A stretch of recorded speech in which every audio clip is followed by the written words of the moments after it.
Oke, assalamualaikum warahmatullahi wabarakatuh. Alhamdulillahirobbil alamin. Hari ini kita lagi di garasi taksi hari Sabtu. Hari Sabtu Yaris satu masuk ganti apa tuh? Karet apa tuh? Karet CP Join kalau nggak salah. Jadi kosong hari ini lagi coba ke mana? Ke Bekasi sebagian mekanik. Lagi inspektor Honda Brio. Jadi buat teman-teman yang mau inspektor mobil yang mau dibeli, monggo hubungin ke garasi taksi.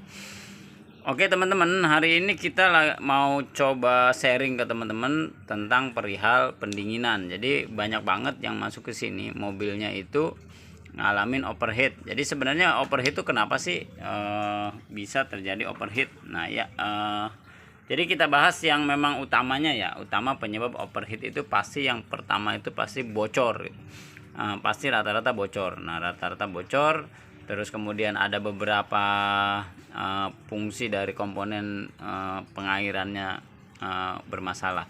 Nah jadi hari ini saya coba kasih ilustrasi atau teman-teman supaya ada ya paling nggak gambaran lah sebenarnya proses pendinginan itu seperti apa. Nah jadi yang pertama komponen pendinginan itu yang paling pertama paling kelihatan adalah radiator. Jadi ini radiator ya. Radiator itu sudah pasti satu paket sama tutup. Ada sama tutup radiator, ada yang terpisah. Nah kayak gini. Jadi ini macam-macam. Jadi ada yang terpisah, ada yang dia gabung ke ini Soluna kalau nggak salah. Soluna. Kalau yang Yaris atau Limo itu terpisah. Jadi nanti ada lagi dia. Ada kayak dudukan sendiri lah. Untuk filler namanya. Nah jadi yang pertama adalah radiator.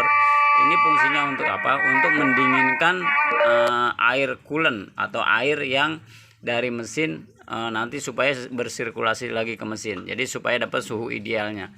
Jadi ketika mesin airnya terlalu panas, maka dia akan buang ke sini ke radiator. Sama radiator dia didinginin. Nah, didinginin sebenarnya ada satu komponen nanti yang ngedinginin. Makanya ada apa namanya itu? Kipas. Jadi didinginin sama kipas, sama juga tarikan angin dari depan. Jadi dinginin, setelah dingin dia keluar masuk lagi ke mesin. Jadi masuk lagi ke mesin, proses mesin jalan, panas lagi masuk lagi ke sana. Nah itu kurang lebih seperti itu. Ini fungsi dari radiator itu untuk mendinginkan air, suhu air, air coolant atau apalah pokoknya air untuk mendinginkan mesin. Jadi fungsinya seperti itu. Nah tapi untuk mendinginkan ini dia nggak bisa berdiri sendiri. Jadi dia harus ada komponen lain yang mendukung bisa masuk ke sini. Nah, jadi ada beberapa komponen yang memang misalnya yang mendukung untuk radiator ini berfungsi. Yang pertama, jadi ini sirkulasinya ya.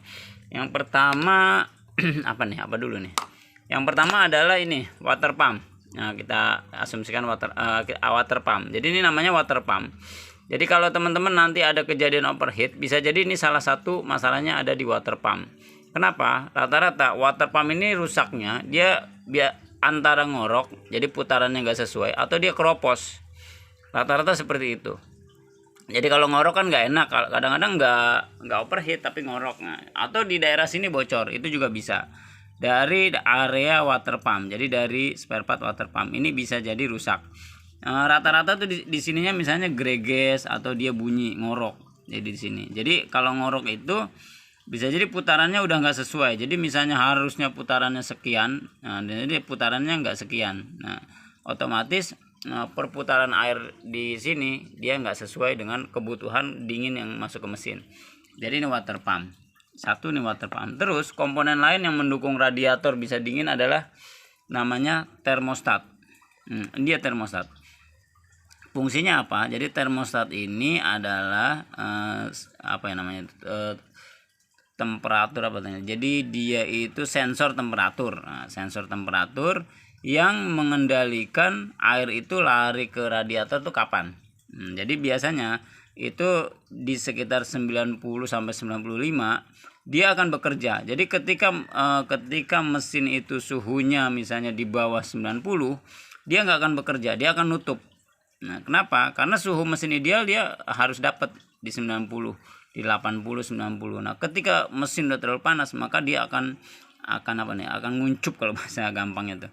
Dia akan nguncup, kemudian air yang tadi panas dia akan diputar sama ini, sama apa namanya? Dibuka kemudian diputar sama ini dilempar ke radiator. Jadi dilempar sama radiator. Terus sirkulasinya seperti itu. Jadi termostat, jadi ketika mesin panas ininya bekerja, kemudian ini bekerja ngebuka, kemudian dibuang sama water pump, diputar, didinginkan sama radiator. Ini pun ada satu komponen nggak saya taruh ya, karena saya lupa tadi. Ada kipas motor fan. Nah, itu juga komponen yang paling penting dalam proses pendinginan. Jadi ketika ini panas, motor fan-nya juga hidup. Jadi dia nyala, teng gitu. Dia ada suhu motor fan-nya juga. Otomatis dia dingin masuk ke sini. Nah, yang nggak kalah penting adalah, jadi yang nggak kalah penting itu komponen yang mendukung yang nggak ke sensor lah. Contoh misalnya ini. Kalau ini lebih ke bocor, biasanya biasa retak segala macam.